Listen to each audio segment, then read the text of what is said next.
The first time I heard her crying, it was just past noon on a bright Sunday. The sunlight streamed through my living room window, the sound of children playing echoed in the street below. And somewhere beyond my thin apartment wall, a muffled sob broke the rhythm of the day.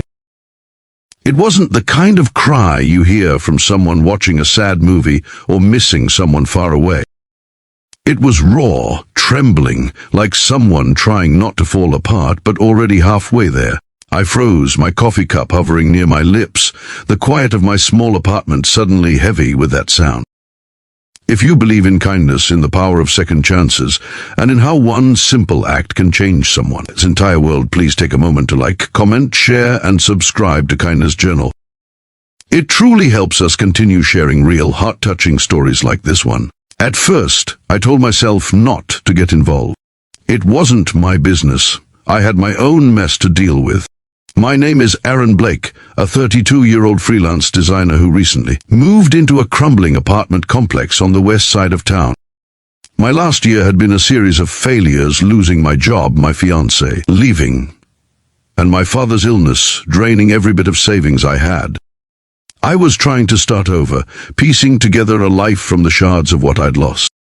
The last thing I needed, I thought, was someone else's problem. But as the days passed, the crying didn't stop. Every afternoon, around the same time, I'd hear it soft at first, then breaking into quiet sobs that went on for minutes, sometimes an hour. It got under my skin. I'd sit at my desk, pretending to work, but my ears strained toward that wall. My imagination ran wild. Was she hurt? Was someone treating her badly? Or was she just lonely like me? One day, I decided I couldn't take it anymore. I walked over, hesitated for a long time, then knocked gently on the door next to mine. No answer. I waited, listening. The crying had stopped abruptly when I knocked. I thought maybe she'd heard me and got scared. I turned to leave, but then the door cracked open slightly. A pale face peeked out. She looked younger than I'd expected, maybe 26 or 27. Her name, I later learned, was Clara Rivers. Her brown hair was messy, her eyes red from crying, and she wore an oversized sweatshirt that hung loosely on her small frame. She looked exhausted, but there was something else too, fear maybe, or guilt. "Hi," I said awkwardly. "I live next door. I just wanted to make sure you're okay." She blinked a few times as if she couldn't process the question. Then, forcing a weak smile, she whispered, "I'm fine. Sorry if I disturbed you." Before I could reply, she shut the door. I stood there for a moment, staring at the faded paint and the number 3B scratched onto the wood. She wasn't fine. No one cries like that and says they're fine. But what could I do? You can't save someone who doesn't want to be helped, or so I thought. That night, as I sat sketching designs for a client, I heard it again. Not crying this time, but a crash like a glass shattering. Then silence. My heart started pounding. I hesitated only a second before rushing out of my apartment, knocking hard on her door. "Clara, are you okay?" I called. No response. I knocked again. Nothing. I tried the handle, it turned. Inside, the room was dim, curtains drawn. A faint smell of burned food lingered in the air. She was sitting on the floor beside an overturned chair, clutching a framed photo. Her hands were shaking. "Clara," I said softly, stepping closer. "It's me, Aaron. What happened?" She looked up at me with tears streaking down her cheeks. "I can't do this anymore," she whispered. "I tried so hard, and it just keeps falling apart." I didn't know what this meant yet, but I sat down on the floor beside her, careful not to startle her. "Hey, it's okay," I said gently. "You don't have to talk if you don't want to.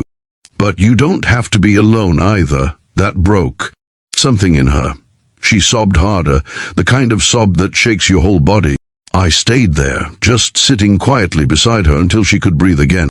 Eventually, she told me her story. Clara had moved into the apartment 6 months earlier after leaving an abusive marriage. She had no family nearby, no friends in the city. Her ex-husband had drained her savings, left her with debt, and when she tried to rebuild, the world seemed determined to crush her. She worked 2 jobs, one at a diner during the day and another cleaning offices at night. But a few weeks ago, she'd been fired from the diner after missing shifts due to exhaustion. Rent was due. She had nowhere else to go.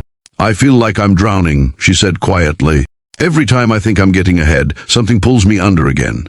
I didn't have any miracle words, just the truth. "You're still here," I said. "That means you haven't lost yet." Over the next few days, I started checking on her, sometimes bringing her coffee, sometimes just a few minutes of small talk. She was wary at first, used to being disappointed by people, but slowly she began to open up. She showed me sketches she'd been making, beautiful, detailed pencil drawings of faces and cityscapes. I was stunned. "You're an artist," I said. She shrugged. "I used to be, before everything." That gave me an idea. I worked in design. I knew people who might need an illustrator for small projects. I asked her if she'd let me show her work to a friend of mine who ran a small publishing startup. She was hesitant, but agreed. A week later, they called her for a test project, designing character sketches for a children's book.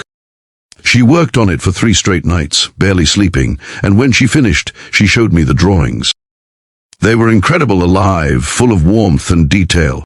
When she got the email saying she'd been hired, she burst into tears again, but this time they were tears of relief. In the weeks that followed, I watched her change. Her apartment, once dark and lifeless, started filling with color plants on the windowsill, sketches pinned to the wall, sunlight filtering through open curtains. She laughed sometimes now, a soft, surprised sound like she'd forgotten how. She started baking again, often knocking on my door with a plate of muffins or cookies. I joked that I'd gained 10 pounds because of her kindness. She laughed and said, "Then we'll go jogging together." But life doesn't heal in a straight line. One afternoon, I came home to find her sitting on the front steps, shaking. She'd received a letter from her ex-husband's lawyer. He was demanding repayment for debts in her name. She was terrified, thinking he'd find her.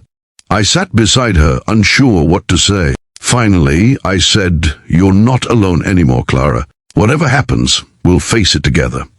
She looked at me then, her eyes glistening in the fading sunlight. "Why are you helping me, Aaron?" she whispered. "You barely know me." I smiled softly. "Because I've been where you are. Because someone once helped me when I thought my life was over. And because sometimes the person crying next door just needs to know someone cares enough to knock." Months passed. Clara kept working, growing stronger. She began freelancing full-time, her art gaining recognition online.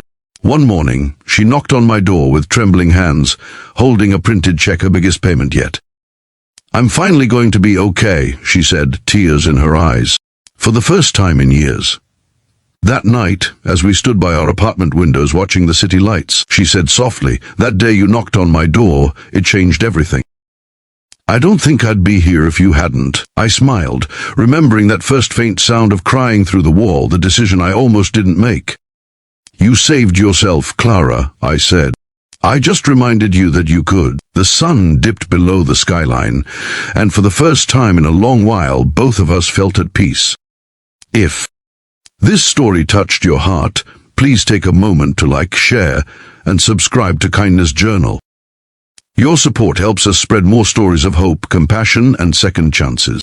And before this story ends, I have a small request for you. Comment below one time when someone's kindness changed your life, even in the smallest way.